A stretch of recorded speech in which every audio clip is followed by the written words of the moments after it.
में मैं आपको मालूम है कि जब आप लोग तालियां बजाते रहते ना, मैं उनको ही देखता हूं जो तालियां नहीं बजाते। हेलो, बराबर ना? क्योंकि बड़ा बॉम्ब गिराने की तैयारी उनकी ही रहती है, एक तो बाजू वाले के इधर, एक तो इधर, है ना? तो आप सबके तरफ में मेरा ख्याल है, तो मुझे ऐसा लगता है कि आप सभी लोग अच्छा सहकार्य करेंगे। उसके बाद में दोस्तों देखिए, हर चीज के लिए ना, अगर कोई पिच यहां पे रखी है तो पिच में कैसा खेलना है ये भी बहुत जरूरी है ना।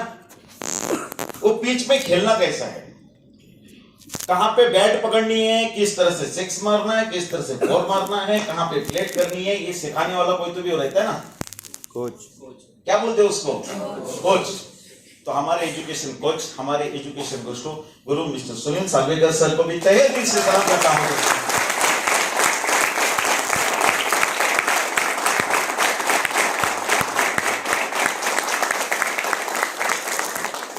और दोस्तों, इन सबको जिन्होंने बनाया है, बराबर ना, मुझे भी बनाया है, हमारे पंडित साहब को बनाया, सागवेकर साहब को बनाया, सबको जिन्होंने बनाया है, तो गुरु के गुरु क्या बोलेंगे उनको?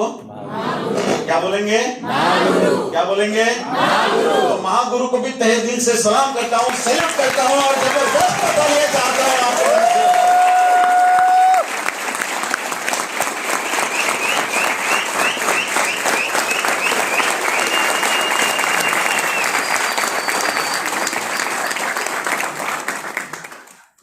अभी यहां पे जो सेशन होगा ना, ये सेशन होगा ना, तो मेरा एक गारंटी है आपको, जितना आपका इनकम होगा ना, जो भी आपका रेगुलर अभी इनकम चालू है, कम से कम वो इनकम डबल तो हो जाएगी, इसका मैं आपको गारंटी देता हूं। क्या बात है, जबरदस्त। लेकिन उसके लिए एक काम आपको करना पड़ेगा। हेलो, आप रेडी हैं? Yes sir. उसके लिए आपको एक काम करना पड़ेगा। सबसे पहले अपने अंदर का जो आलस है ना, अपना जो दुश्मन है ना, उसको थोड़ा सा बाहर निकालो। सबसे पहले टाइट बैठ जाओ, यानी कि अब पता चला कि सब लूज बैठे थे।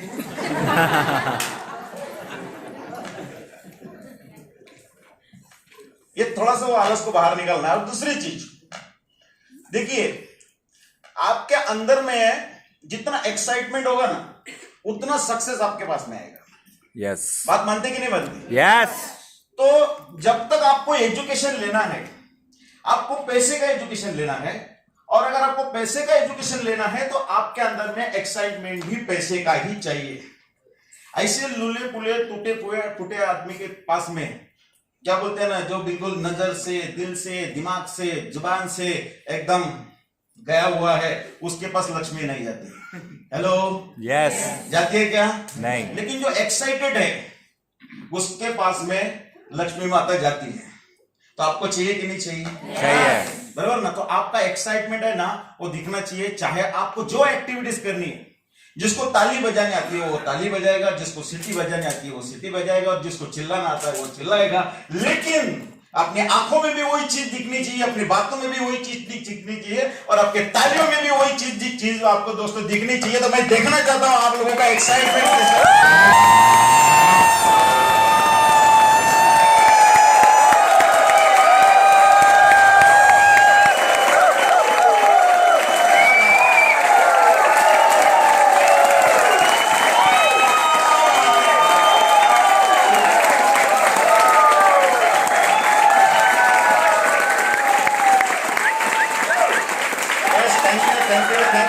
Thank you very much.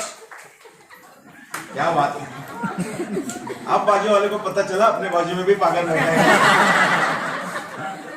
अब तक सब एक दूसरे को शरीफ समझते थे। अच्छा, तो ऐसा तो मैं भी ऐसा, अभी मालूम पड़ा ये भी पागल, मैं भी पागल, दोनों ही पागल है। और इतिहास गवाह है, ये बिजनेस में अब तक जितने सक्सेसफुल लोग हैं ना, अपने अपने क्षेत्र के पागल लोग ही सक्सेसफुल हुए। yes.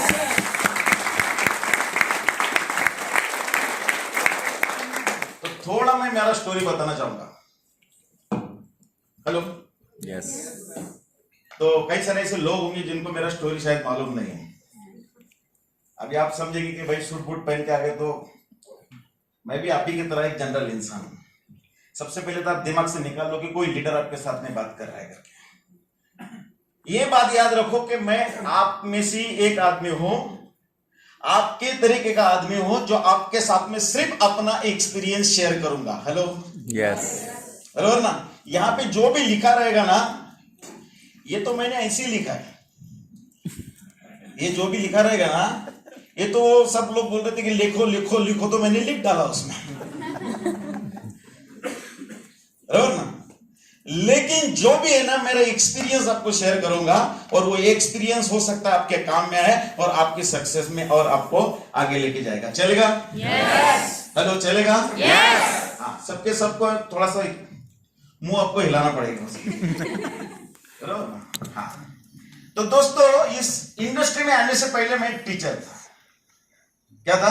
टीचर। एक स्कूल में प्राइमरी टीचर था। बीएड हुआ। बीएड होने के बाद में नौकरी पे लगा, तो सबसे पहले सर्विस मुझे मिली थी।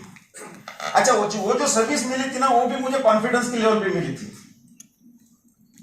मेरा रिजल्ट ही आने का था, एक जगह पे इंटरव्यू था। मैंने बोला चलो इंटरव्यू को चले जाते हैं, देखते हैं कैसा इंटरव्यू होता है। तो और मैं वहां पे इंटरव्यू के लिए गया, और वहां पे एप्लीकेशन लिखा। एप्लीकेशन लिखने के बाद में सामने मुझे बुलाया गया, अकेला लास्ट में बंदा था। उन्होंने बोला, मालूम है आपने शुद्ध लेखन में कितनी गलतियां की है? मैंने बोला सर कितनी? बोले आपने मालूम है, ये इधर उकार ऐसा चाहिए था, ये ऐसा चाहिए था, ये चाहिए था, वो चाहिए था। तो मैंने उनके साथ में 2-3 मिनट बात किया। मैंने बोला सर आपका बराबर है, लेकिन अगर मुंह को हिलाया जाए तो सारी चीजें है ना, अभी ई को देखो कैसा है, वो को देखो कैसा मुंह करते हो, देखो ये कैसा। तो वो जो थे ना, वो इतने पागल हो गए कि उन्होंने उधर ही मुझे ज्वाइनिंग लेटर दिया। बोले कुछ हो ना हो, लड़के का कॉन्फिडेंस बहुत अच्छा है। तो मुझे पहली सर्विस वहां पे मिल गई, और सबसे मेन चीज बात, मैं वो सर्विस को जाना भी नहीं चाहता था। मैं तो ऐसे गया था इंटरव्यू देखने के लिए क्या होता है करके। और इंटरव्यू, अच्छा, घर में आके बताया। मैंने बोला घर वाले तो बोलेंगे इसको भेजना नहीं करके। घर को बताया, बोले क्या हुआ, किधर गया था तू? मैंने बोला ऐसे इंटरव्यू चालू था, वहां पे गया और उन्होंने मुझे सिलेक्ट कर लिया। बोले बहुत अच्छी बात है, चलो पेटी भरो। वो मुझे लेके गए वहां पे, खेड़ेगा एक सिरसगांव कस्बा करके खेड़ा था, वहां पे मैंने सर्विस की। सर्विस इतनी बढ़िया थी, आपको बताता हूँ। 11 सवेरे के 7 बजे की ड्यूटी थी, 7 बजे की ड्यूटी थी, सिर्फ 11 बजे चलती थी, बराबर ना, सवेरे के स्कूल। उसके बाद में घर को आना था, आते आते डब्बा लेके आता था खाने का, बराबर ना। डब्बा खाने का 1:30 बज गया, बाद में हेलो, जो कार्यक्रम अभी आप करने वाले हो वही सोने का। उसके बाद में फिर से 4 बजे स्कूल में जाओ, 5 बजे तक स्कूल में, बाकी सब टीचर लोगों का सब स्कूल छूटा हुआ रहता था। भारत देश की बड़ी बड़ी बातें हम करते थे, कैसे आगे बढ़ेगा। उसके बाद में फिर से घर पे डब्बा लेके जाओ, फिर से सो जाओ। 2 काम बहुत अच्छे थे, खाना और सोना, बाकी कोई काम नहीं था। मैंने सोचा भाई देखो, अगर ऐसे ही चलता रहेगा ना, तो मुझे वहां पे कुछ अच्छा लगा नहीं। तो पिताजी को बोला मैंने कि भाई मैं सर्विस छोड़ के जा रहा हूँ। पिताजी बोले मैंने 30 साल मिलिट्री में सर्विस की है, सोने को नहीं मिला, तेरे को इतनी अच्छी सर्विस मिली है।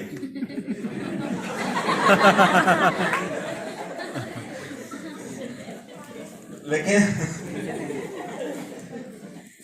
मैंने बोला कुछ तो काम होना चाहिए, कुछ काम नहीं।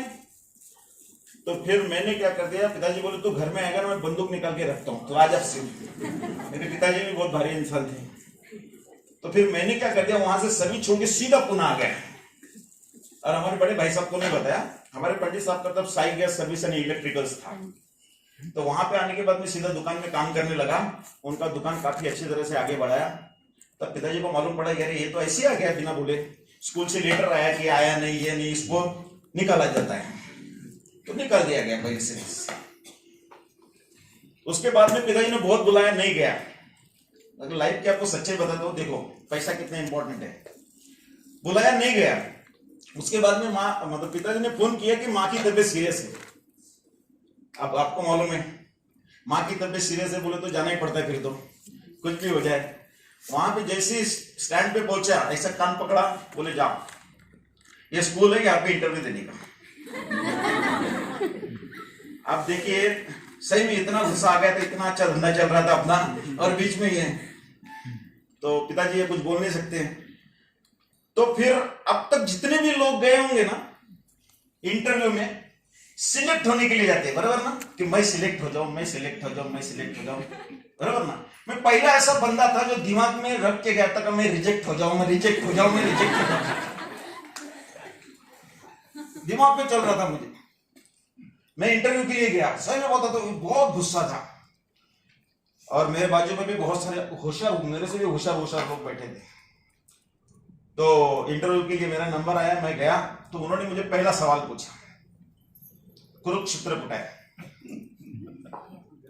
अब आपको बताता हूं, इतना पहले गुस्सा था, और ऊपर से आदमी सामने में बैठा हुआ पूरा टकला था।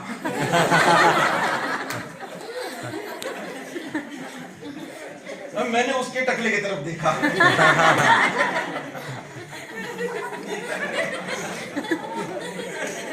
वो मेरे तरफ गुस्से से देख रहा है, मैं टकले की तरफ देख रहा हूं।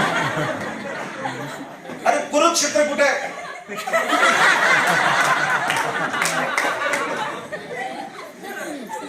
बोला कुछ नहीं, सिर्फ ऐसी उंगली है। सामने भी 3-4 लोग बैठे हुए थे, वो भी एक की तरफ देख रहे, क्या हो गया? बोले कुरुक्षेत्र कुटा है। मैंने बोला देखो साहब, मैंने चिकलदरा में ट्रेनिंग लिया है, वहां पे भीमकुंड है, आजू बाजू में कुरुक्षेत्र होगा।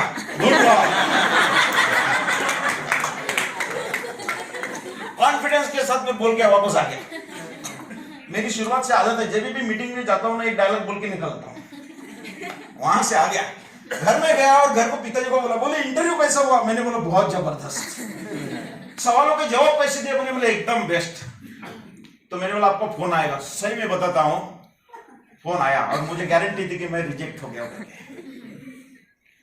मालूम नहीं 2 मिनट उनसे बात चली। बोले क्या इंटरव्यू दिया तूने? मैंने बोला क्या हुआ? बोले तू सिलेक्ट हो गया।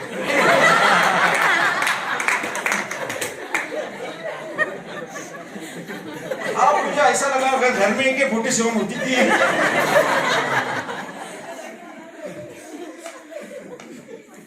तो सिलेक्ट हो गया। मैंने बोला यार ये ऐसा कैसे होता है? मेरे से होशियार लोग बाजू में बैठे थे, सही में होशियार लोग थे। तो मेरा ज्वाइनिंग था, उस दिन की बात मुझे याद है। मैं ज्वाइनिंग के लिए गया और वहां पे सिग्नेचर करनी पड़ती है कि आज से तुम्हारा ये है करके, राइट। तो मैं गया, जाने के बाद में अध्यक्ष साहब से एक सवाल पूछा मैंने, सर एक बात मेरे को बताओ। बोले बोलो। आपको भी मालूम है कि मैंने कैसे उत्तर दिया करके? बोले मालूम है मेरे को। आपको भी मालूम है कि मैंने कैसे उत्तर दिया करके, लेकिन मुझे मालूम था कि मैं रिजेक्ट होने वाला हूं, मैं सिलेक्ट कैसे हो गया? तो उन्होंने मुझे मालूम है एक सही जवाब बता दिया। बोले तू कैसे भी उत्तर दे, तेरे पिताजी ने पहले से 1 लाख रुपए देके रख दिए।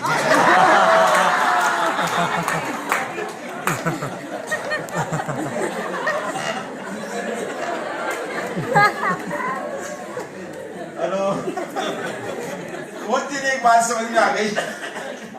मेरे से होशियार लोग बैठे थे, एक बात तो समझ में आ गई, उनका चेहरा नजर के सामने आ गया। मैंने बोला तुम्हारे दिमाग में कितनी होशियारी है, कुछ भी लेन देन नहीं है, तुम्हारी जेब में कितना पैसा है, ये सबसे मेन बात है।